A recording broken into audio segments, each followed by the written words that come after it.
के बारे में किया है। जी जनाब फवाद अहमद चौधरी साहब।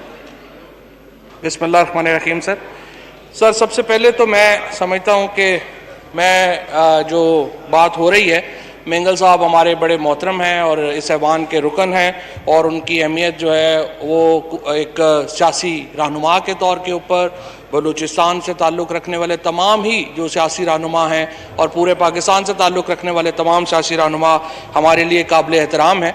और मेरा ये ख्याल है कि अब हम बजट पास होने के अगले दिन जो है हमारी ज़रूरत यह है कि आज हम एक नए माली साल की इब्तिदा की है हमने, इस साल को हम इस्लाहात का साल बनाएं।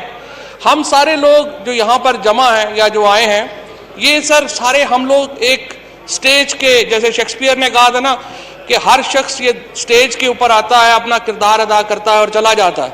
हम लोग भी आज हैं, कल नहीं होंगे, हमसे पहले भी कल थे, वो आज नहीं हैं। हमारी परफॉर्मेंस जो है वो बताएगी कि कल के लोग हमें याद रखते हैं या नहीं याद रखते, और हमें अपने कल के लिए जो है वो काम करना चाहिए।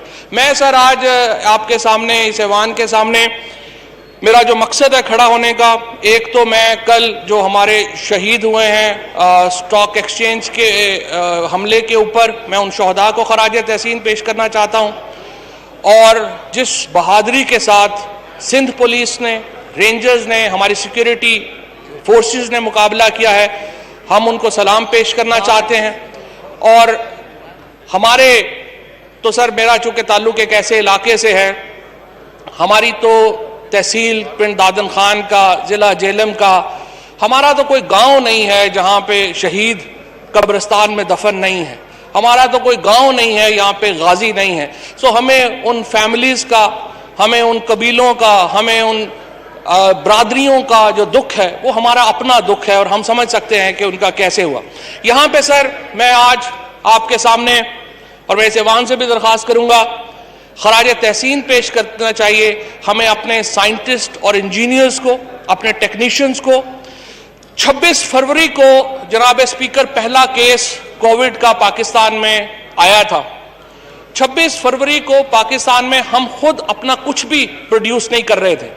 हम अपने डॉक्टर्स के गॉगल्स हों, शील्ड्स, कल हमारे जो पीपल्स पार्टी के दोस्त हैं इन्होंने सबने शील्ड्स पहन के आए और बड़ा अच्छा उन्होंने किया कि एहतियात की। ये शील्ड्स थी, हमारे गाउन्स थे, हमारे मास्क थे, ये तमाम चीज़ें पाकिस्तान इंपोर्ट कर रहा था। चाइना से जो है वो इंपोर्ट हो रहा था, पूरी दुनिया इंपोर्ट कर रही थी, हम भी इंपोर्ट कर रहे थे। 26 फरवरी को कोविड का केस आया, 5 मार्च को पाकिस्तान में हैंड सैनिटाइजर्स शॉर्ट हो गए और हमने 5 मार्च को ये प्रोजेक्ट शुरू किया ministry of science and technology ने, और हमने मेड इन पाकिस्तान का ये प्रोजेक्ट जो है वो शुरू किया। आज अल्हम्दुलिल्लाह स्पीकर साहब, हम पाकिस्तान के अंदर जो प्रोटेक्टिव गियर्स हैं, ना सिर्फ हम सारे पाकिस्तान में अपने खुद बना रहे हैं, बल्कि आज अल्हम्दुलिल्लाह पाकिस्तान की सनत $100 मिलियन का एक्सपोर्ट कर रही है। इसके साथ मैं आपको ये भी एक खबर में शरीक करना चाहता हूं कि अल्हम्दुलिल्लाह पाकिस्तान में मेडिकल इंडस्ट्री, मेडिकल इंजीनियरिंग जो थी वो बिल्कुल ना होने के बराबर थी। हम अपना स्टेथोस्कोप भी खुद नहीं बनाते, हम अपना थर्मामीटर भी खुद नहीं बनाते, हम जो भी चीज़ थी वो हम इंपोर्ट कर रहे थे। आज अल्हम्दुलिल्लाह पाकिस्तान में हमने अपने पाकिस्तान के मेड इन पाकिस्तान वेंटिलेटर्स बनाए हैं और पहली खेप जो वेंटिलेटर्स की है वो इंशाल्लाह जुमेरात या जुमे को इंशाल्लाह NDMA के हवाले कर दी जाएगी। और ये हमारे पूरे पाकिस्तान की कामयाबी है। इससे साबित होता है जनाब स्पीकर कि हमारे नौजवानों में पोटेंशियल कितना है। हमें अपनी लड़ाइयों से थोड़ा बाहर निकलना होगा, हमें इस्लाहात की बात करनी होगी, हमें अपनी चीज़ों, कीमतों के ऊपर, बिल्कुल इसका अवासी साहब कह रहे हैं कि कीमतों के ऊपर जो है करें, तो मैं आपको ये बताऊं कि ये जैसे जो हमने जो अब पाकिस्तान के मेड इन पाकिस्तान, कीमतों का सबसे बड़ा मसला क्या है, अगर आप चीज़ें बाहर से मंगाएंगे तो कीमतें ज़्यादा होंगी, अगर आप अपनी चीज़ें बना रहे होंगी तो कीमतें कम होंगी। अब ये जो वेंटिलेटर्स हमने यहाँ पे पाकिस्तान में बनाए हैं, इसकी कीमत 1/3 है उन वेंटिलेटर्स के जो हम बाहर से मंगवाएंगे। इसी तरीके से इसी तरीके से ये जो हमारे पीपी गियर्स हैं, ये जो टेस्टिंग किट्स है जो हम पाकिस्तान में हम बना रहे हैं, इनकी कीमत बाहर की आने वालों से बहुत कम है। मैं ये समझता हूँ जनाब स्पीकर, हमारे जो नौजवान हैं, ये यूनिवर्सिटीज़ के अंदर पढ़ने वाले लड़के लड़कियां हैं, ये हमारी पाकिस्तान की असल ताकत है। और अगर हम पाकिस्तान को एक ताकतवर मुल्क देखना चाहते हैं, एक रोशन ख्याल मुल्क देखना चाहते हैं, तो फिर हमारे लिए ज़रूरी है कि हम अपने नौजवानों के ऊपर इन्वेस्ट करें। हमने अपने पुराने सेठों के ऊपर, सरमायादारों के ऊपर काफ़ी खर्च कर लिया। हमने उनको बहुत सब्सिडीज़ भी दे ली हैं, हमने अपने उन लोगों को बहुत बरात भी दे ली हैं, लेकिन अब वक्त यह है कि हम अपने नौजवानों को अपना फोकस करें। और मैं ये समझता हूँ कि इंशाअल्लाह, मुझे पूरी उम्मीद है कि अगला ये जो साल होगा, इसमें हम हुकूमत और अपोजिशन के दरमियान एक मिनिमम कॉमन एजेंडा तय होना चाहिए। और एक मिनिमम कॉमन एजेंडा में हमें रिफॉर्म्स, हमें जुडिशल इस्लाहात करनी चाहिए, हमें नैब के लॉ में इस्लाहात करनी चाहिए, हमें दूसरे जो कंट्रोवर्शियल इशूज़ हैं, NFC अवार्ड है, उनके ऊपर मिल करके इस्लाहात करनी चाहिए। वो चीज़ें हैं जिनका असर आने वाली नस्लों के ऊपर होगा।